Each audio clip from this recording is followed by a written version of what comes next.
Hello, I'd like to introduce myself. My name is Mark Elam. I'm here to talk to you about sharing my journey of faith in a health crisis. And I want to talk to you about that in introducing a series that you can join me. I have many chapters of my life before this happened. You can look onto my YouTube channel and find some of those other stories. I didn't ever think, of course, like all of us, that I'd end up having a health crisis with cancer that I had to face and deal with. But here I am. It started about a little over a year ago. I started noticing spots on my arms, bruising. I just bumped into something and right away there was a bruise. I mean, in a short period of time, there was a bruise there. Next day, there's a bruise there. I'm like, what in the world? And they progressed.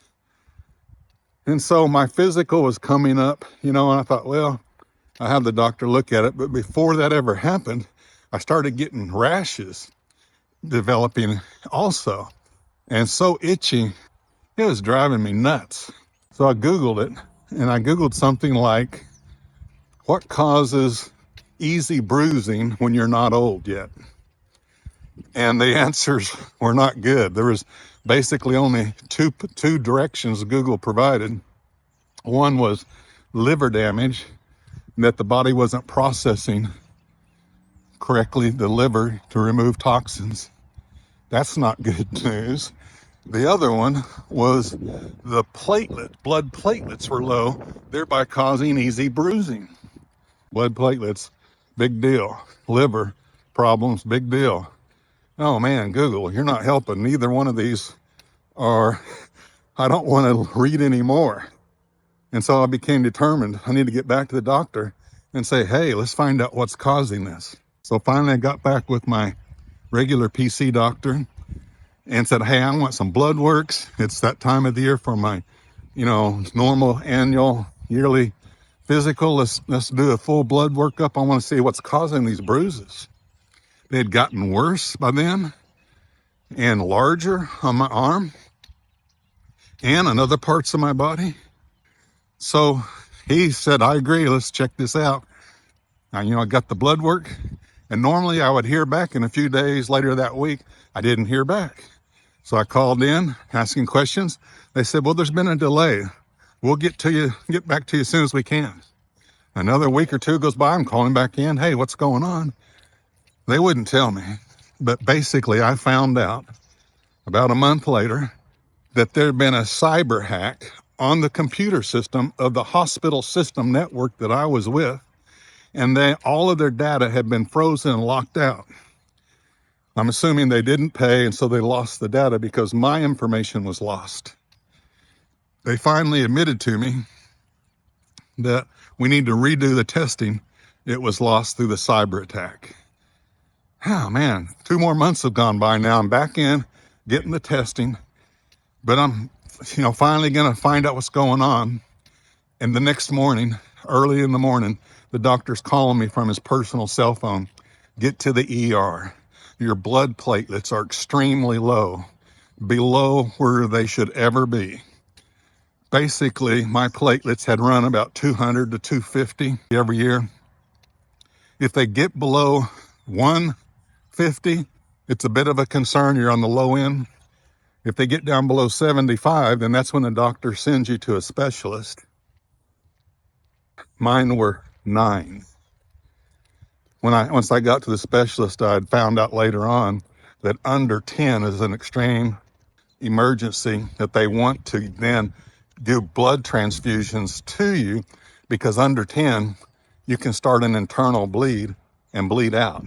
So when he said 9, get to the emergency room, he had called a number of times. I had my phone blocking numbers that I didn't know, and I didn't have my doctor's personal cell number, so it had been blocking them.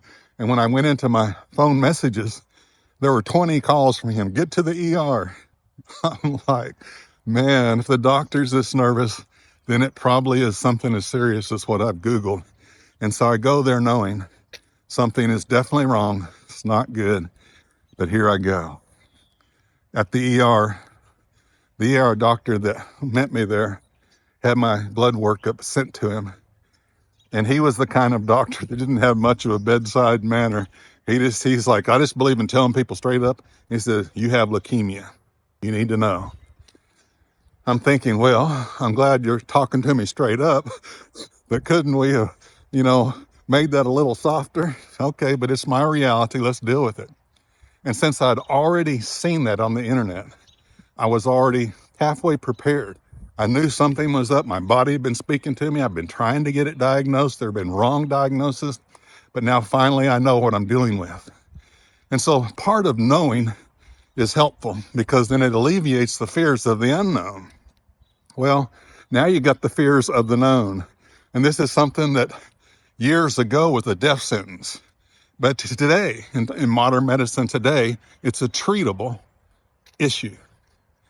So, and he said that this is treatable. We're going to follow up on the blood work, take some more here. We'll probably check you in, give you a transfusion to get your platelets up, then release you later tonight or tomorrow, and you'll have follow-up care with an oncologist next week. Well, he came back in about 15, 20 minutes, and he said, well, it's something different. It's more serious than we thought. This is a more rare, acute form of leukemia that we don't have the ability to treat and handle here. We're going to go ahead and get you the transfusion of platelets, but we're putting you on an ambulance and sending you to a major city where they have the special care teams for this type of issue. I'm like, dang, this is becoming something else.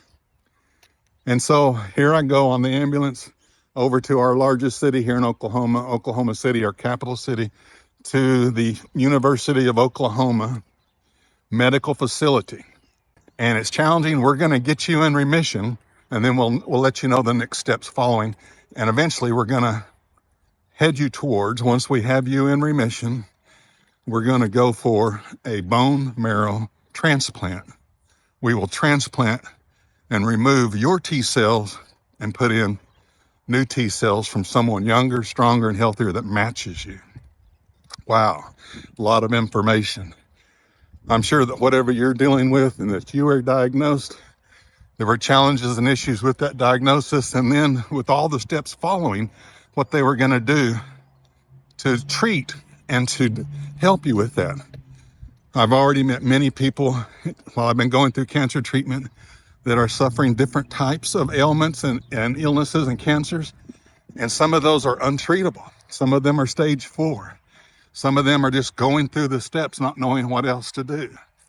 Well, I want to present you with other things that you can do to help facilitate healing in your body by the grace of God through faith and hope and support and things that you can do to help the medical industry treat your body.